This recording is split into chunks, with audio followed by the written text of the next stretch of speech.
Happy spooky season and welcome to Hold Up, the show where we dive deep inside your childhood nightmares, pull the memories from your past to see if they truly hold up. Today I'm holed up on the phone with Andrew and Kyle in a great episode, as today we're looking at some childhood TV. Oh yeah, great, truly great. You Really seem energetic intro there, y'all. Andrew seems so excited. I'm forever changed now that we watched that. So it's very exciting. Lots of things to discuss. We'll probably take 4 hours to get through it if we're being honest. So Well, today's episode boils down to one simple question. Kyle, I've got a question for you. Are you afraid of the dark? In seriousness, In whatever depends on seriousness you what want kind to of take. dark it is. What kind of dark are we talking about? In this case, we're talking about the darkness of a childhood imagination. Well, then no, because a child's imagination is nowhere near as horrific as mine, and nowhere near as horrific as Andrew's current imagination. Can you? correct. That leads me to my next point. Can you describe your mood today, Kyle, in terms of clown paraphernalia? So, right now, this is like you just got done at this circus, and you're coming out of the tent, but there's nobody around. All of a sudden, everybody's gone. But you come out of the big tent, and there's like a smaller tent that you enter to kind of get your tickets and everything, and you're in that tent. And in order to leave, the little gate has some kind of like big shoe on it, and that shoe is it's just covered in some kind of like greasy substance. But in order to get out, you're going to have to move this shoe. Like, there's no other way around it. So you kind of muster up the courage. You go, you grab the shoe, but on the bottom, there's razor blades that already have blood on them. And you cut yourself, and now you have AIDS. AIDS. Oh, the autoimmune deficiency syndrome. Excellent. I didn't. Good to know. I did not know that's where he was going to go with that. Really, It's been a great day. It's been a good day. It really swung for the fences there. What Kyle is trying to say is we watched Are You Afraid of the Dark? And I know everyone remembers that show from when we were kids. There were two of these childhood horror TV shows out there. It was Goosebumps and Are You Afraid of the Dark? Andrew, I'm going to start with you. What do you remember about Are You Afraid of the Dark? I remember it used to be something that scared me, and my mom didn't want me watching like before bed or, by myself, essentially. I remember a few episodes scaring me or just feeling a sense of fear from them. That's pretty much it. I was pretty young. That was early 90s. But yeah, just a general sense of fear from watching. Yeah, and this was a Nickelodeon show too, because Goosebumps kind of aired on, I think Goosebumps aired on Fox, if I'm not mistaken. I don't know, maybe you can correct me on that. And then this was the Nickelodeon show. I do remember this being very scary as a child, because I remember not being able to sleep and my mom trying to figure out why I couldn't sleep. And I told her I was watching Nickelodeon all night, and she didn't understand. She was like, no, he must be lying. He's probably watched something he shouldn't. And it was just Are You Afraid of the Dark? This show terrified me as a kid, and I think it terrified a lot of kids out there, according to what we read through Reddit and some of the community message boards. This show is just, if you were a 90s kid, you remember this a lot. And there's several episodes on these lists that people talk about terrifying them as kids. The premise of the show, for anybody who doesn't know, is it's to Tales of the Midnight Society. It's just a bunch of kids around a campfire, and they would get together, and each week they would tell a different scary story to each other. So it's just the age-old campfire tales, and they would do it eventually in the woods at night. So Are You Afraid of the Dark is where that comes from. Kyle, what do you remember about Are You Afraid of the Dark? So here's the deal. It was like they were definitely scary, but they were really scary for kids. Like, if you watch some of those back now, you'd be like, that's kind of fucked up. I'm like, that's what? Okay. But I do remember watching this de temps en temps, which, as Andrew know in French, means from time to time. And I really didn't hone in as much on the TV shows as I did the books. And I can't remember. There was one book series. It wasn't Goosebumps. It was Scary Stories You Tell in the Dark. Do you guys remember that one? Oh, yeah, that's a classic. Yeah, I do. That was one that I really like. I don't think I was up at the. I was allowed to be up at the time that this was on. I think was why I didn't see it too much. But I remember seeing it be like, I want to know. It's kind of spooky. Like maybe they survived. Or like maybe like something happened. Like it looked cool. But I had to find that at schools, and we weren't really allowed to read Goosebumps too much. Like it wasn't. But like in the in our school library, we did have Scary Stories You Tell in the Dark. Yeah, and that was that seemed. Wasn't Scary Stories to Tell in the Dark a little bit more edgier than Goosebumps? Because Goosebumps was like kind of that kid's book, but we all read Goosebumps, which I'm going to spoil the boat here. We're probably going to get to Goosebumps next week, but I'm glad you mentioned Scary Stories to Tell in the Dark, because that was another one that I didn't even try to read. I knew I would be too scared. It was there was one where there was like I think it was almost like the premise of Witch, Andrew and Chase. It almost sounds the movie Witch. That came out with who directed that? Robert Eggers, yeah. Robert Eggers.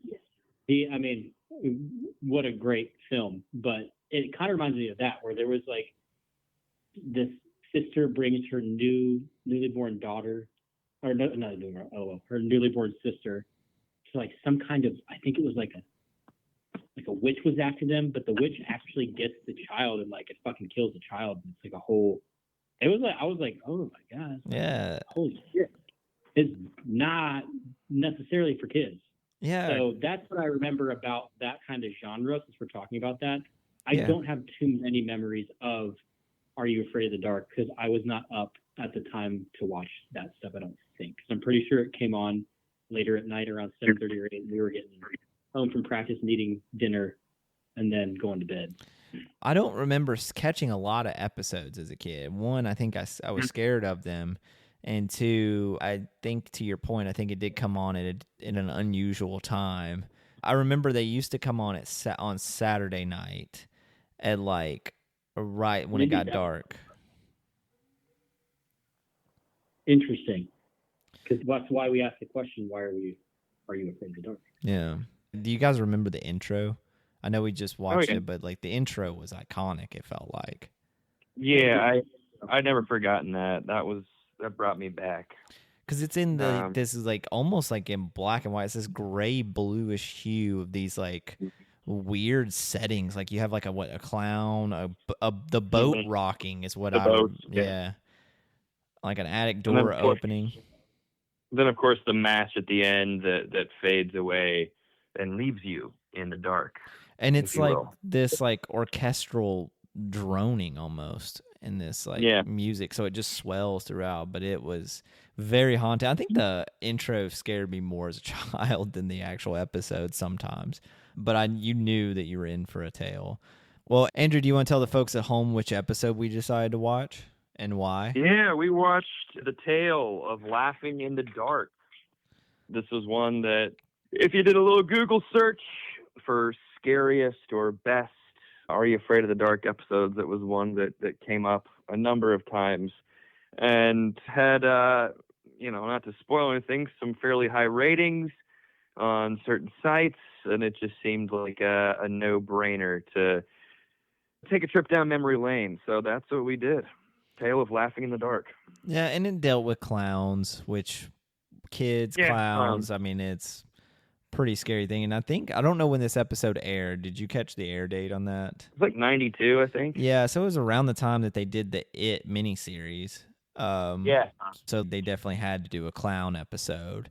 Kyle didn't watch this episode, so we're going to try to do a little quick blow by blow. It's only a 20-minute episode, so this will be pretty quick.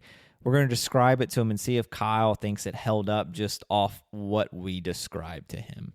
They have really, really good descriptive storytelling skills, y'all. So I'm gonna have a world painted for me. I'm gonna close my eyes, go into my sound bath, and we can begin.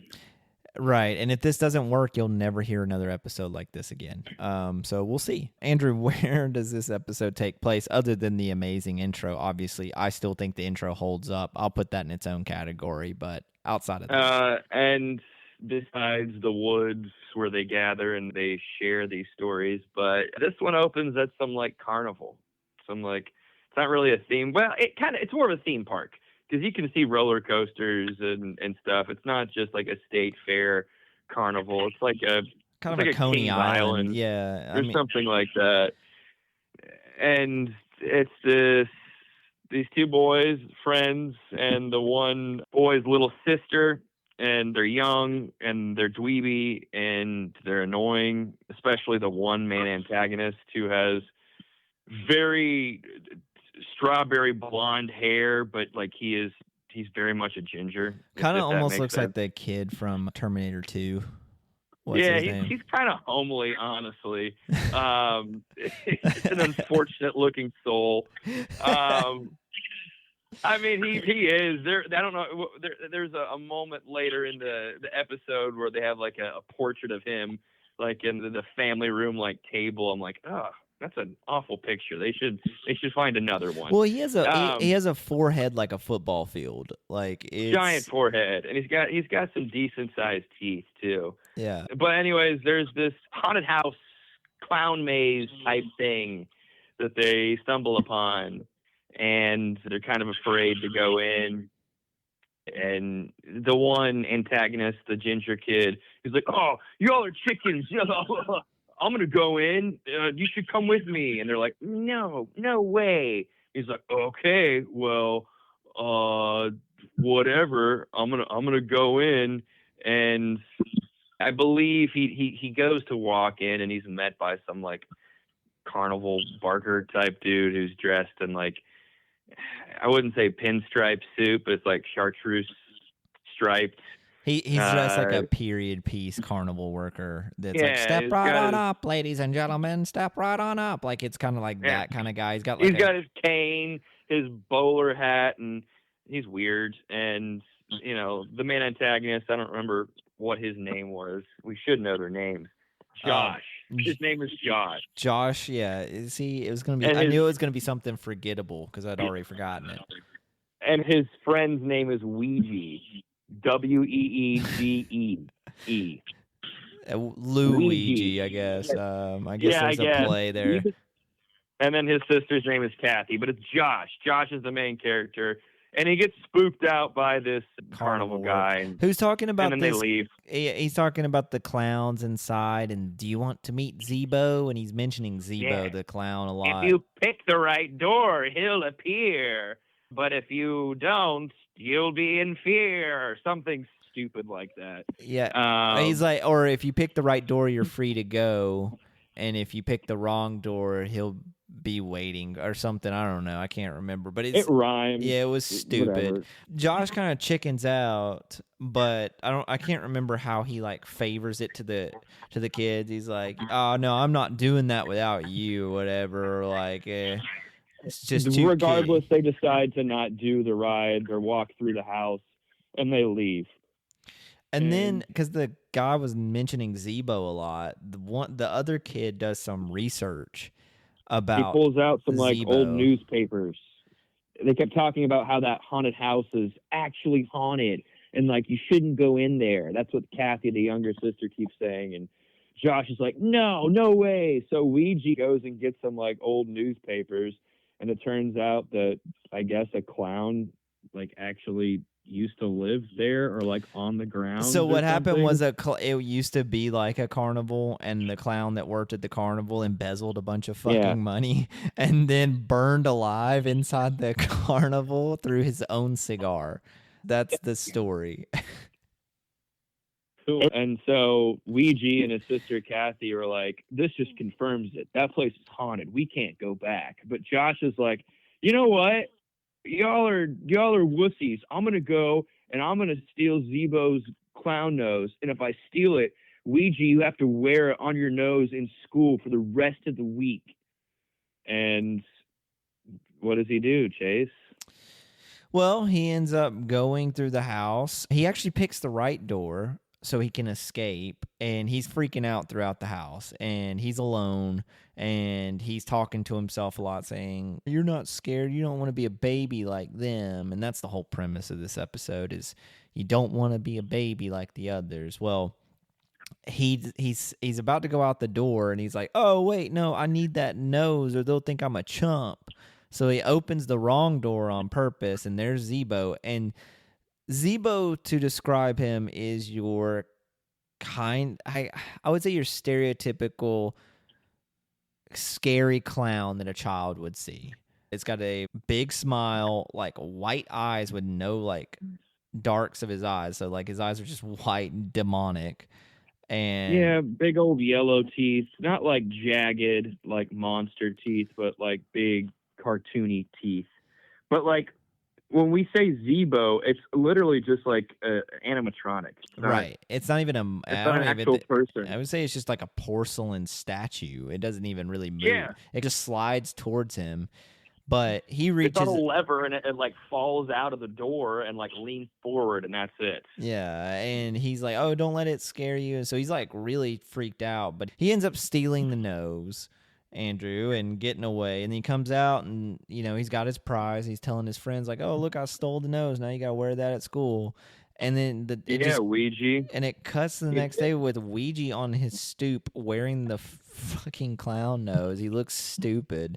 And they like try to like pan it as if he's like sad that he has to wear this clown nose, and he's being made fun of at school, and it's just, oh man, you really showed me this time, Josh. Well, I get it, Josh. You're the hero, and I'm the loser. And Josh is getting really cocky, and he's talking shit, like he's rubbing it in, and he's been like talking a 10-year-old shit the whole would. time, yeah, and. At some point, too, he's walking back to his house, and he smells cigar smoke. And that's a reoccurring fear right now, is he smells cigar smoke. So he's like, is that cigars? The camera kind of pans around the edge of the house where he thought he had smelled the smoke. And at the back end of the house, you kind of see a shadow of someone standing there, but you don't see the actual person, but you do see like smoke start to billow. And I'll be honest, it's a lot of smoke for a cigar. That's what I was about to say. It looked like half the house was on fire. Yeah, it was a fucking smoke machine that they put up, and it was just like, all right, that's clearly not cigar smoke. It was like a greenish color too. I was like, what kind of cigar are you smoking there, pal? Yeah. So he ends up going inside and finding out his mom and his dad went on a date. So they left him food to put in the microwave. I can't even remember what it was. I remember exactly what it was, but it was a big casserole dish. Did your parents ever leave you at home alone like that when you were 10 years old and told you to fix yourself dinner? It's in the fridge and the freezer. No. I was like, oh, okay. So Josh has absent parents. I understand the. Well, that explains why he's a prick. Mm-hmm. Yeah. He's got some spaghetti in the refrigerator and chocolate pudding in the freezer. What a nutritious meal. Yeah. So he's heating up, and it's in a big casserole dish. So he starts heating it up in the microwave for, I think he puts it on like 8 minutes to heat up. He's not quite bright, this Josh character is. So that microwave is just going off the entire time. Yeah. There's a couple of things, but Andrew, they start to see that the clown is starting to kind of not make an appearance, but you can kind of just sense that something's in the house with him. And there's a couple of things the that door happen. opens. The door opens, the closet door opens, and he drops the chocolate pudding, and it breaks and just goes everywhere.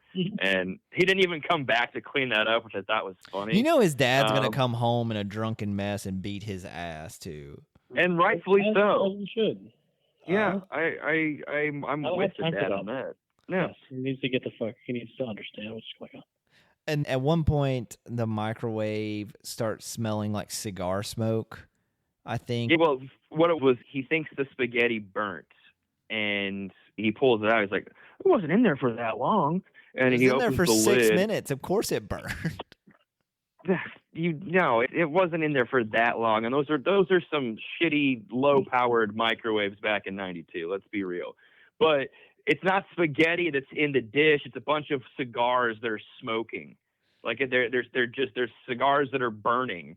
Metaphorically, I don't know what they were trying here, but clearly, Zebo's in the house, and as you alluded to, it was in the chocolate pudding. There was that giant clown-shaped That's right. shoe print with the Z in it, and I mean, it was giant. It was like a 4-foot shoe print. But he heads upstairs and locks himself in his room. He calls his friend Ouija. He was like, "Hey, is that you?" And he's like, "No, what are you talking about? You sound scared." He's like, "No, I'm not scared. What's going on? I'm not scared." And, Ouija, or Zebo, excuse me, makes his way up the stairs. He's got the door locked, and I think he jumps out the window with the clown nose, and he's going to go give it back. Yeah, because the balloon, right? Like the balloon that comes through the door says "give it back." Yeah, and that's all. You can hear Zebo the whole time say "give it back." That's another thing. Like laughing and whatnot. But then Josh starts to make his way back to the theme park or whatever, and he has a brown paper bag with him. And at first I was like, why do you have a brown paper bag to bring back a red clown nose? What are you doing? And then he gets back to the haunted house. He goes in, he opens the door, and he starts talking to Zebo. He's like, "Hey, Zebo, I brought your nose. Here it is." He pulls it out, and then he pulls out like a box of cigars. He's like, "Oh, here's a little gift as well. Sorry." And he leaves it there and walks out. And how does it finish, Chase? What's the final image we see? Obviously, he gets out, and he's fine. He's not harmed by this clown, but what do they insinuate at the end there? Basically, the carnival, I guess Barker, whatever we're going to call that guy, the theme park operator, is like yelling at Josh, telling him how to have a good night, and he has a cigar. So basically, I guess they're saying he's Zebo, right? Or like he's the That's what ghost, I took it as. The ghost of Zebo, which is also stupid because he obviously doesn't have a nose. I don't know. Like, he's obviously not like a ghost, and why would he care about the clown nose? Because he's not a clown. He doesn't have, I don't know. But basically, that's where we fade to black, and that ends the episode. Yep. Interesting. So, Kyle, we'll start with you. I hope we did a good enough job to where you have a visual image of this episode, but how do you feel that this episode turned out? I feel like it sounds hokey at the end, and it really, I feel like the visuals were probably scarier than the actual idea, maybe. So I did look up some of the visuals while you guys were talking, and yeah, and honestly, that clown reminds me of the clown from Brave Little Toaster. Yes, that's a good callback. It has a lot of similarities. It's much scarier in the Brave Little Toaster, though. By far and away. Yeah, scarier. like 100% scarier. Because the clown lingers on the shot, and they don't just it's not a rapid thing like in Brave Little Toaster. But it's a very similar look, kind of that cartoonish clown. Yeah. Do you think it holds up? No. Okay. It's definitely, it sounds like it's something from your childhood that you liked watching when you were a kid that you might not enjoy now, is what I got. Yes. Andrew, let's start with you. I want you to talk about a little bit about this episode specifically. We both watched this when we were kids. What do you think of it now that you've seen it? Well, again? And you got to watch two. You watched two episodes. I'll be honest. I was so underwhelmed by this episode that I went and watched 2 more episodes to follow in hopes that it would make me feel better about something that I had perceived as scary and actually decent. And the second one that I watched, I think it was called The Tale of the Lonely Ghost. It was okay. It wasn't great. It was still hokey and cheesy. And then the third one, The Tale of the Dark Music, was maybe worse than all of them. So I was very underwhelmed and disappointed. And I was like, this is not something that holds up. This is not something for a 33-year adult. This is not something for, honestly, I feel like kids nowadays wouldn't even be scared by this. Truthfully, acting's hokey. It's clearly very dated, very, very, very stuck in the 90s, just kind of like cheaply made, maybe in some ways. And yeah, just disappointed. I was disappointed because, like I said, I held this in a high regard, and it was something that I remember scaring me when I was young, and it did not even come close to that. So Yeah, I agree with you. I think it was one of those things where it existed in the time that it existed in, and that's about it. I'd seen an episode last year, so I'd already kind of braced myself for impact on this one. So I don't think I hated it as much because I went in knowing what I was going to get, but it is god awful. It's not even worth the 22 minutes. It flies by because it's only 22 minutes long, but it's not even worth your 22 minutes. I think it is a waste of 22 minutes. You can find other things to do. 100%. And I agree with you. I don't think kids these days would find this scary at all. I think it just kind of exists, and it exists in your memory, and that's probably where it should stay, honestly. Wow. Yeah, acting is poor in it. They're kids, so I even went in with like an idea that, hey, this is a kids show. It's not going to be scary to me probably as an adult, but I just don't even see where kids would find it scary. It's so underwhelming. I don't even know how it scared me as a child, but I guess that's just, it is what it is in that time period. In that time period, it exists, and, here we are. But Kyle, don't watch it is what we're saying. Yeah, Okay. you didn't. I don't think that would have. I think you would have been pissed if you had to have watched that tonight. I'm not even kidding you. You would have been like, "Fuck this! This is a waste. This was a bad end to an already shitty day." Fuck you. Yeah, but we still have one more childhood trauma out there. We have Goosebumps, right? So I think that's what we should do next. Hopefully, it'll redeem itself. Yeah, this one. and I think think another franchise will redeem this one. it has to. Goosebumps cannot be worse than this. And we will talk more about that in depth. We'll talk about the books. We'll talk about the show. We're going to watch Night of the Living Dummy because I think that's everyone's favorite, right? That you just got to go all out on this. That's like the most famous. I mean, you see that dummy on so much advertising, books. That face of that ventriloquist doll is quite prominent when you think of Goosebumps. And I read that book too. That book terrified me as a kid. So next week on Hold Up, we'll dive deep into that one. In the meantime, you know what we do here. We dive deep inside your childhood nostalgia. Today, we pulled the TV show Are You Afraid of the Dark out of your nightmares. Found out it's not even a nightmare. It's not even worth your time. Don't watch it. Ignore it. Just enjoy that childhood memory of it. And we'll see you all next week when we review